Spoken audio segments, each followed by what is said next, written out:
பத்தாங் பெர்ஜுந்தாயில் அமைந்துள்ள KL லாரூட் நிறுவனத்தை இன்று இயற்கை வளம் மற்றும் சுற்றுச்சூழல் அமைச்சின் சிறப்பு அதிகாரிகள் பார்வையிட்டனர்.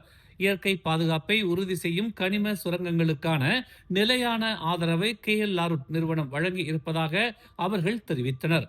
இன்று காலை 8 மணிக்கு KL லாரூட் கனிம சுரங்கத்தின் தலைமைச் செயல்முறை அதிகாரி பத்மநாதன், அதன் இயக்குநர் டாக்டர் பழனீஸ்வரன் தலைமையில் இயற்கை வள அமைச்சின் சிறப்பு அதிகாரிகளுக்கு விளக்க உரை வழங்கப்பட்டது. சுமார் 2 மணி நேரம் நடைபெற்ற விளக்க உரை முழுமையான தகவல்கள் நிறைந்ததாக இருந்ததாகவும், அலுவல் செயல்முறைகளுக்கான வாடிக்கையான ஒரு சிறப்பு பார்வை இது என்றும் இயற்கை வள அமைச்சின் சிறப்பு அதிகாரிகள் தெரிவித்தனர். அதன் தொடர்ச்சியாக கனிம வள சுரங்கத்தின் செயல்முறைகள், குவாரிகளின் பாதுகாப்புகள் ஆகியவை முழு எச்சரிக்கையுடன் இருப்பதையும் இயற்கை வள அமைச்சின் சிறப்பு அதிகாரிகள் உறுதிப்படுத்தினர். மேலும் KL லாரூட் நிறுவனத்தின் செயல்பாடுகளை அந்தந்த தளங்களுக்கு நேரடியாக சென்று கவனித்து அதிகாரிகள் அனைவரும் விளக்கம் பெற்றனர். பாரிஸ்தானில் இருந்து விலகினாலும் பிரதமர் அன்வாரை ஆதரிப்பதாக மாயிகாவின் தலைமை சொல்வது முன்னுக்கு பின் முரணான கருத்து என்று DAP கட்சியின் புந்தோங் சட்டமன்ற உறுப்பினர் துளசி மனோகரன் தெரிவித்துள்ளார். திரைக்கு பின்னால் பெரிகாத்தானுடன் பேச்சுவார்த்தைகளை மேற்கொண்ட மாயிகா தற்போது அதன் முடிவில் தெளிவில்லாமல் இருப்பதாகவும், சுயநலமிக்க மாயிகாவில் சந்தர்ப்பவாதிகள் மட்டுமே நிறைந்திருப்பதாகவும் அவர் சாடினார். மாயிகாவின் 79வது பேராளர் மாநாட்டில் அதன் உறுப்பினர்கள் பாரிஸ்தானில் இருந்து வெளியேறியே ஆக வேண்டும் என்று சூளுரைத்தாலும், மாயிகா தலைமை தொண்டர்களின் அதிருப்தியை காற்றிலே பறக்கவிட்டிருப்பது சுயநலத்தின் உச்சம் என்று துளசி மனோகரன் கூறினார். கப்பலை விட்டு நடுக்கடலில் இறங்கினாலும் கப்பல் கேப்டனை ஆதரிப்பதாக மாயிகாவை துளசி மனோகரன் கடுமையாக சாடினார். இது மாயிகாவின் பாசாங்குத்தனத்தை காட்டுவதாகவும், இது கொள்கையற்ற ஒரு சுயநலத்துவம் என்றும் துளசி மனோகரன் சுட்டிக்காட்டினார். இந்த முட்டாள்தனத்தை நிறுத்திவிட்டு தேசிய நலனுக்காகவும் சமூக நலத்திற்காகவும் மாயிகா கவனம் செலுத்த வேண்டும் என்று DAP கட்சியின் தேசிய உச்சமன்ற உறுப்பினரும் புந்தோங் சட்டமன்ற உறுப்பினருமான துளசி மனோகரன் மாயிகாவை வலியுறுத்தினார். பாஸ் கட்சியின் ஆன்மீக தலைவர் டாக்டர் ஹசிம் ஜாசின் பெர்லிஸின் கங்காரில் உள்ள துவாங்கு ஃபவுசியா மருத்துவமனையில் அனுமதிக்கப்பட்டுள்ளார். அவர் அனுமதிக்கப்பட்டதற்கான காரணம் வெளியிடப்படவில்லை என்றாலும், அவரது முகநூல் பக்கத்தில் ஹசிம் ஜாசின் சிகிச்சை பெற்று வருவதாக தெரிவிக்கப்பட்டுள்ளது. ஹஷிம் குணமடைய பிரார்த்தனை செய்யுமாறு பொதுமக்களுக்கும் வலியுறுத்தப்பட்டுள்ளது. அக்டோபர் 2016 ஆண்டு முதல் ஹசிம் பாஸ் கட்சியின் ஆன்மீக தலைவராக விளங்குகிறார் என்பது குறிப்பிடத்தக்கது. பெர்சாத்து துணைத் தலைவராக இருக்கும் ஹம்சா ஜைனுடீனை எதிர்க்கட்சி தலைவர் பதவியில் இருந்து நீக்குவதற்கான எந்த ஒரு முயற்சியும் கூட்டணியின் மிக முக்கியமான சவாலாக இருக்கும் என்று குளோபல் ஆசியா கன்சல்டிங்கை சேர்ந்த அரசியல் ஆய்வாளர் ஜஹாருடீன் சனி அகமது சப்ரி கூறியுள்ளார். புதிய எதிர்க்கட்சி தலைவரை நியமிப்பது அதிக உள்கட்சி மோதலை தூண்டும் என்பதை பெர்சாத்து உயர் தலைமை அறிந்திருப்பதாகவும் அவர் கூறினார். மாநில தேர்தல்கள் நெருங்கி வருவதால் எதிர்க்கட்சி தலைவர் பதவி குறித்த விவாதத்தை திறப்பது கட்சியில் ஒரு பயங்கரமான வெடிகுண்டை விட்டுச் செல்லும் என்று அவர் FMT ஊடகத்திடம் தெரிவித்துள்ளார்.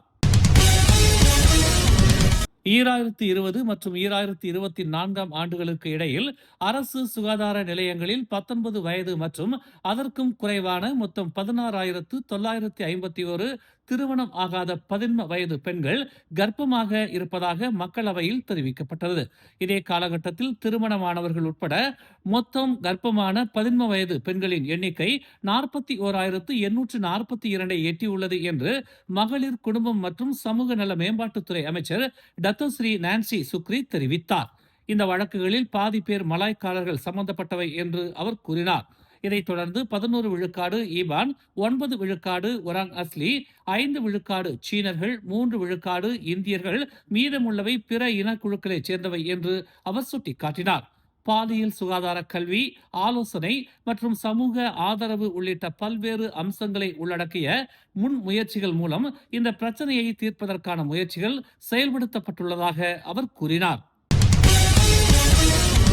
இன்று காலை மாஜு சந்திப்பு அருகே மேடான் துவாங்கு பாதையில் மோனோ ரயிலில் சிக்கி தவித்த மொத்தம் 373 பயணிகள் ரேபிட் ரயில் சென்டர் மூலம் பாதுகாப்பாக வெளியேற்றப்பட்டனர். கோலாலம்பூர் செயல்பாட்டு மையத்திற்கு காலை 9:39 மணியளவில் NG 999 மூலம் அவசர அழைப்பு வந்ததாகவும், காலை 9:42 மணிக்கு சம்பவ இடத்திற்கு மீட்புக் குழு விரைந்ததாகவும் கோலாலம்பூர் தீயணைப்பு மற்றும் மீட்புத்துறை செயல்பாட்டு தளபதி முகமது ரெமி சேஹாத் தெரிவித்தார்.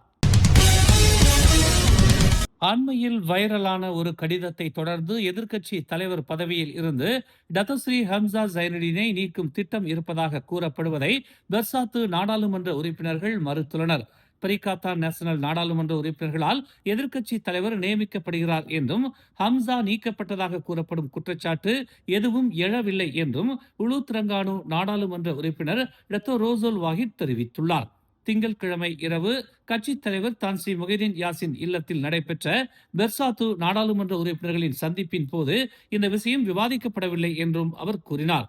அந்த கடிதம் பொய் என்று குறிப்பிட்ட அவர், எதிர்க்கட்சி தலைவரை மாற்ற விரும்புகிறார்கள் என்று அவர்கள் கூறுகிறார்கள். எதிர்க்கட்சி தலைவர் நாடாளுமன்ற உறுப்பினர்களால் மட்டுமே நியமிக்கப்படுகிறார், கட்சியால் அல்ல என்று அவர் சுட்டிக்காட்டினார். புகழ்பெற்ற கால்பந்து நட்சத்திரமான போர்ச்சுகல் நாட்டைச் சேர்ந்த கிறிஸ்டியானோ ரொனால்டோ மற்றும் அவரது துணை ஜார்ஜினா ரோட்ரிகஸ் அமெரிக்க அதிபர் டொனால்டு டிரம்புடன் அதிகாரப்பூர்வ விருந்தின் போது சிரித்து மகிழ்ந்த தருணங்கள் வெள்ளை மாளிகை வீடியோவில் பதிவாகி ரசிகர்களின் ஏகோபித்த ஆதரவை பெற்று வருகிறது. ரொனால்டோ சவுதி அரேபியா மற்றும் அமெரிக்காவுக்கு இடையிலான வரலாற்று ரீதியான இருதரப்பு சந்திப்புக்கு பின் நடைபெற்ற விருந்தில் கலந்து கொண்டார். 40 வயது உலக நட்சத்திரமான அவர் எலான் மஸ்க், அமெரிக்க துணை அதிபர் JD வான்ஸ் போன்ற உலகளாவிய தலைவர்களுடன் ஒரே வரிசையில் அமர்ந்து உணவருந்தியது அவரது ரசிகர்களை குஷிப்படுத்தியுள்ளது.